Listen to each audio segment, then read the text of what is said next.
Inkuru ziragwira, iyi none nciye umugongo. Iyi ni inkuru itari nziza cyane, inkuru ivugwa ku rupfu rwa Karasira Aimable. Ubundi Karasira Aimable ni muntu ki? Karasira Aimable se ko nari mwirenda y'iroza bakaba banditseho RIB, byagenze gute? Iyi RIB bayandika ku muntu witabye Imana, ariko si abantu bose bitaba Imana, usibye ko ari imvugo nziza abantu bajya bakoresha kugira ngo bubahe watabarutse. Ubundi umuntu yitaba Imana abishaka iyo imuhamagaye, ariko ukurikije kamere ya muntu nta n'umwe ushobora kwitaba Imana, kubera ko bazi neza ko iyo umuntu ahamagawe n'Imana atongera kugaruka. Gusa reka twivugire ko uyu mugabo Jean Luc Habyarimana, Jean Luc Habyarimana ni umugabo mwagiye mukunda kumva ku mbuga nkoranyambaga zitandukanye. Nyaboneka kugira ngo tubashe gukurikirana neza iby'uru rugendo, reka tubanze dukore subscribe kuri channel yacu kugira ngo video yose dushizeho mujye mubasha kuba mwayibona. Numara gukanda subscribe unyarukire no kunzogera naho kandeho kugira ngo ujye ubona notification ya video yose dushizeho. Murabona iki kuri screen yanyu? Kuri screen yanyu hari abagabo batatu, bose bambaye by'umutuku n'umugabo umwe. Umugabo umwe uvuga ko mu by'ukuri atazigera yemera ko hagira uhungabanya umutekano w'igihugu. Umugabo utazemera ko bigira bahungabanya umutekano w'igihugu ni uyu nguyu, His Excellency President Paul Kagame. His Excellency President Paul Kagame niwe mugabo wahagaritse jenoside yakorewe abatutsi mu 1994 mu Rwanda. Uyu mugabo ubwo abanyarwanda bicwaga umusubirizo yarahagurutse aravuga ati nta mpamvu yo kuvutsa ubuzima abanyarwanda, ndahagurutse ndagiye. Ahagurukana n'ingabo ze bava mu gihugu cya Uganda n'ibindi bihugu bari barimo, baraza bati tugiye guhagarika jenoside irimo gukorerwa abatutsi mu 1994 mu Rwanda.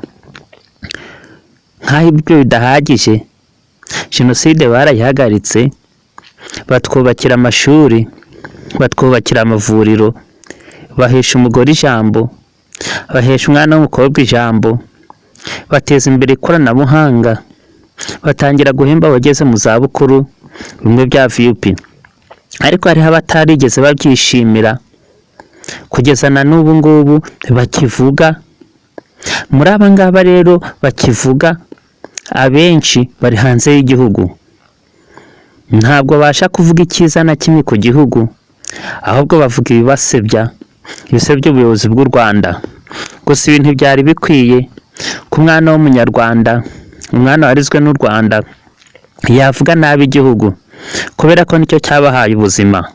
Reka twigarukire kuri abagabo batatu mubona bambaye iniforume, basa nkaho bambaye iniforume. Umwe yambaye iniforume yanditseho RIB, undi yambaye umupira w'umutuku nawe yanditseho RIB. Bishatse gusobanura ko aba ngaba bose bitabye Imana, ubu ngubu ntibakibarizwa mu isi y'abazima. Abo rero tugiye kuba twabavugaho. Reka duhere kuri Kizito Mihigo. Kizito Mihigo ni muntu ki? Kizito Mihigo ni umugabo wamamaye cyangwa se akaba yaramenyekanye ku ndirimbo nyinshi zihimbaza Imana, indirimbo zamagana abapfobya jenoside. Indirimbo ze nyinshi mwagiye muzumva kubera ko nyinshi zagiye zirimbwa mu kiliziya, kandi hirya no hino ziracyaririmbwa. Uyu musore cyangwa se uyu mugabo yapfuye nta mugore afite, yari atarashaka. Imana rero ija kumutuza mu gihugu cyo mu ijuru. Tubyaje kuba byagenda bite kugira ngo abashe kuba yavanwa mu mubiri, ntituraza kubivugaho mu kanya. Gusa reka tubanze dukomeze tubasabe nyaboneka mukande kwiyo buto subscribe kugira ngo amakuru yose ya video mujye mubasha kuyabona, kandi kugira ngo mutaza gucikwa notification ya video dushizeho, mukande kunzogera kugira ngo twikomereze. kandi nimba ari inkunga cyangwa ibitekerezo wifuza kuduha utwandikire muri komenti, nurangiza usige nimero yawe kugira ngo ibyo dukeneye byose tuze kubikugezaho twamaze kubikosora, kandi nawe ibyo ukeneye byose utwandikire natwe tubashe kubikugezaho. Uwa kabiri tugiye kuvugaho ni uyu nawe wambaye iniforume ya gereza. Uyu nguyu bigaragara ko yapfuye ari muri gereza, handitse ngo RIP, rest in peace, ngo uruhukire mu mahoro, mu magambo arambuye. Kubera icyo yabwira umuntu ngo aruhukire mu mahoro? Ese umuntu yapfuye aba agomba kuruhukira mu mahoro? Ibyo ntabwo tubizi, ni imvugo twazaniwe n'abazungu ngo rest in peace, babihindura mu kinyarwanda ngo muruhukire mu mahoro. Uyu mugabo Aimable Karasira yatumye abantu benshi bavuga, abatari bamuzi baravuze, abari bamuzi baravuze, buri wese yaravuze. Nyamara aba bose ntawamenya ukuri kwabo, buri wese avuga ibye, buri wese akavuga ibyo atekereza. Niyo mpamvu ibi bintu iyo utabigiyemo neza ushobora guta umurongo bikarangira wisanze habi. Uyu nguyu Jean Habyarimana, Jean Habyarimana umuhungu wa perezida wa Juvenal Habyarimana, uwahoze ari perezida w'igihugu cy'u Rwanda. Gusa Jean Habyarimana aba mu Bufaransa ndetse abana n'umubyeyi we Agatha Kanziga. Ibi ngibi bivugwa ko uyu nguyu, sinzi uko nabivuga, sinamenya neza niba ari Agatha Kanziga umugore wa Habyarimana Juvenal, ntabwo ni namumenya neza, ariko abamunsi neza baraza kuba batubwira uko umugore wa Habyarimana Juvenal yitwa. Nimumara kutubwira uko umugore wa Habyarimana Juvenal yitwa, muraza kutumenyesha aho yaba aherereye kugira ngo tubashe kubagezaho amakuru nyayo. Gusa dukomeje kubasaba gukora subscribe, like, share na comment, kandi mudusangiza abandi mu magrupe atandukanye. Urukundo n'amahoro bya Nyagasani bigiye bahora hafi. Uyu rero Juvenal Habyarimana yabyaye umwana bita Jean Habyarimana, ari nawe uri mutitiza abantu mw'iyi minsi kubera amagambo yarimo avuga. Kandi muri iyi minsi yagaragaye mu gihugu cya Demokarasi ya Kongo, ari kumwe n'abayobozi. Bigaragara ko hari umugambi mubi barimo bacura, ariko umugambi ukaba utashobora kuzagerwaho bitewe n'uko Imana ihagaze ku ruhande rumwe n'urundi. Gusa iyo abasirikare bari ku rugamba cyangwa se abahanganye batangiye guhangana, umwe atangira kuvuga ati navuganye n'Imana, undi akavuga ati nanjye navuganye nayo, undi akavuga ati ntawe udasenga, ntawe utavugana n'Imana. Ugasanga buri wese agiye ku rugamba avuga ko yavuganye n'Imana, nyamara Imana nayo sinzi uko nabivuga, nayo turayirenganya. Ari abarwana bigiza nkana bavuga ko bafite isezerano ry'Imana, ari abarwana bafite ukuri bavuga ko nabo bafite ijambo ry'Imana, bafite amasezerano y'Imana.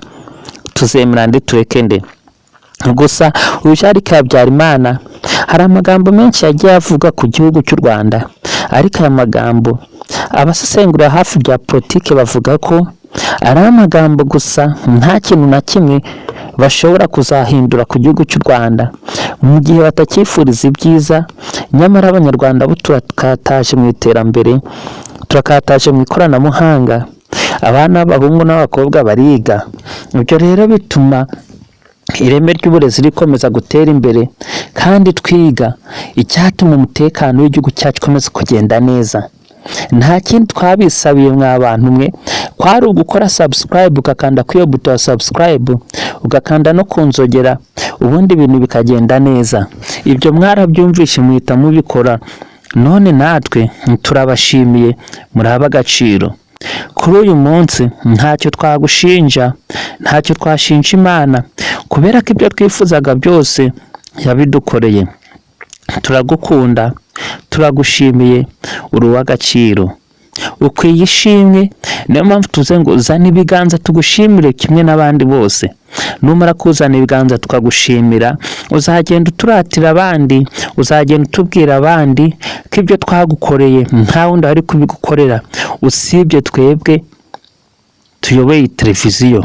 ngaho reka tubareke mukomeze imirimo yanyu uko musanzwe, ariko ntimwibagiwe gukora subscribe, share na comment kuri channel